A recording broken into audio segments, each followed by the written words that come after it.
Assalamualaikum warahmatullahi wabarakatuh. Perkenalkan, nama saya Farhan Imantaka. Saya dari Offering D24, Pendidikan Agama Islam. Saya sendiri berasal dari Fakultas Ekonomi dan Bisnis, jurusan Manajemen, dan pada kesempatan kali ini saya akan mempresentasikan bab 9 mengenai sistem ekonomi dan etos kerja dalam Islam. Sedikit menjelaskan tentang ekonomi. Ekonomi sendiri muncul dan berkembang pada tahun 1776 yang dalam tahun itu juga diterbitkan buku yang berjudul The Wealth of Nation karya Adam Smith, dan pada tahun itu pula menjadi awal mula adanya disiplin ilmu, yaitu ilmu ekonomi. Dalam perkembangannya, ilmu ekonomi tersebut terus terdapat pembaruan-pembaruan, dan pada saat itu juga banyak ulama atau orang-orang Islam yang memadukan antara ilmu ekonomi tersebut dan syarat-syarat Islam. Selanjutnya saya akan membahas mengenai kompetensi dasar pada bab 9 ini. Yang pertama yaitu memahami konsep dan nilai-nilai ekonomi Islam serta perbedaan ekonomi Islam dengan ekonomi kapitalis maupun sosialis. Yang kedua yaitu merespon praktik-praktik ekonomi modern, hukum bunga, serta memiliki etos kerja dan kemandirian hidup dalam perspektif Islam. Pada slide selanjutnya saya akan membahas mengenai peta konsep bab 9. Yang pertama yaitu mengenai sistem ekonomi Islam, yang kedua mengenai respon Islam atas transaksi ekonomi modern, dan yang ketiga yaitu mengenai etos kerja dan kemandirian hidup. Dalam slide selanjutnya yaitu membahas mengenai poin pertama dari peta konsep tersebut, yaitu mengenai sistem ekonomi Islam. Dalam sistem ekonomi Islam terdapat pengertian ekonomi Islam. Pengertian ekonomi Islam yaitu sistem ekonomi yang dijalankan berdasarkan syariat-syariat Islam yang bersumber dari Al-Quran atau lainnya. Pada poin yang kedua itu mengenai nilai dasar dan instrumental ekonomi Islam. Dalam hal ini terdapat 3 poin utama, yaitu kepemilikan. Kepemilikan di sini dimaksudkan yaitu kepemilikan atau penguasaan terhadap sumber-sumber ekonomi bukanlah milik manusia sepenuhnya, yaitu milik Allah. Manusia hanya berusaha untuk memanfaatkan dan mengurusnya saja. Yang kedua yaitu keseimbangan. Keseimbangan di sini merupakan nilai dasar yang mempunyai aspek tingkah laku seorang muslim.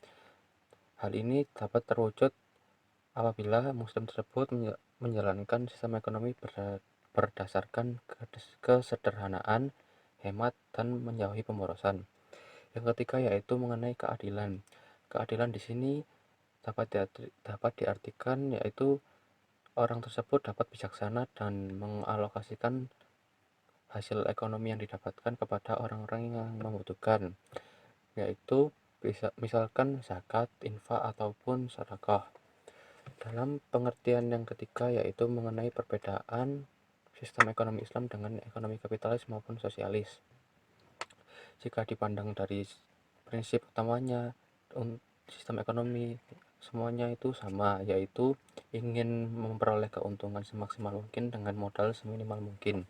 Namun sistem ekonomi Islam berbeda dengan keduanya, karena dalam sistem ekonomi Islam dijalankan dengan syariat-syariat Islam.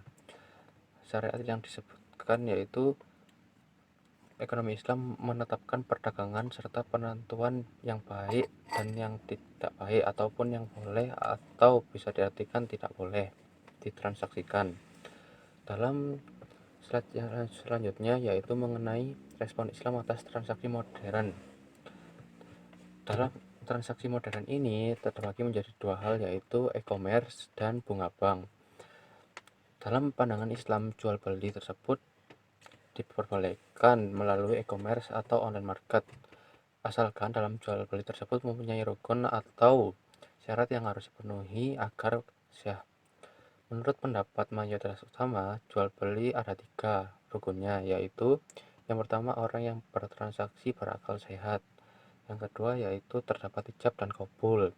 Ijab menunjukkan keinginan untuk melakukan transaksi, dan qabul untuk mengiyakan atau merelakan penawaran tersebut. Dan yang ketiga yaitu terdapat barang atau objek yang diperjualbelikan. Yang kedua yaitu mengenai bunga bank. bunga bank tersebut terdengar karena kita sering mendapatinya dalam bank konvensional. Dalam bank konvensional tersebut, dalam mengatur usahanya, hasilnya diperoleh dari bunga bank. Berbeda dengan bank syariah. Bank syariah sendiri mendapatkan hasil keuntungannya dari hal yang hampir sama dengan bunga bank, yaitu sistem bagi hasil. Dalam slide selanjutnya yaitu akan membahas mengenai etos kerja dan kemandirian hidup. Dalam hal ini, etos kerja Islami yaitu bekerja merupakan suatu keharusan bagi umat Islam. Allah tidak akan menurunkan rezekinya tanpa ada umatnya yang berusaha. Karena umat Islam diharuskan bekerja, dan Allah tidak menyukai orang-orang yang menganggur atau bermalas-malasan. Seorang muslim harus memiliki prinsip bahwa bekerja adalah ibadah dan menjadikan takwa tersebut atau iman tersebut sebagai landasan hidupnya. Sehingga yang menjadi tujuan utama dalam bekerja tersebut tidak lain tidak bukan yaitu sebagai ibadah kepada Allah Subhanahu wa taala. Agar bekerja memperoleh kesuksesan dan ridha Allah, hal-hal yang harus kita lakukan yaitu yang pertama yaitu memulai mencari pekerjaan yang halal. Yang kedua yaitu menjadi pekerja yang jujur. Dan yang ketiga yaitu mencari teman kerja atau mitra kerja yang dapat bekerja sama secara baik pula. Lalu kemandirian dalam Islam. Kemandirian di sini yaitu melakukan usaha sekuat-kuatnya untuk tidak menjadi penalu atau hal buruk bagi orang lain. Hal ini dimaksudkan yaitu agar kita sungguh-sungguh dalam berikhtiar kepada Allah dan tidak menjadi beban orang lain. Di samping itu kita harus mencoba berani dan dapat menanggung resiko dari segala hal yang kita perbuat. Orang yang bermental mandiri tidak akan menganggap kesulitan tersebut sebagai hambatan, melainkan sebagai cobaan dari Allah untuk kita terus berusaha dan tidak berpaling dari Allah Subhanahu wa taala.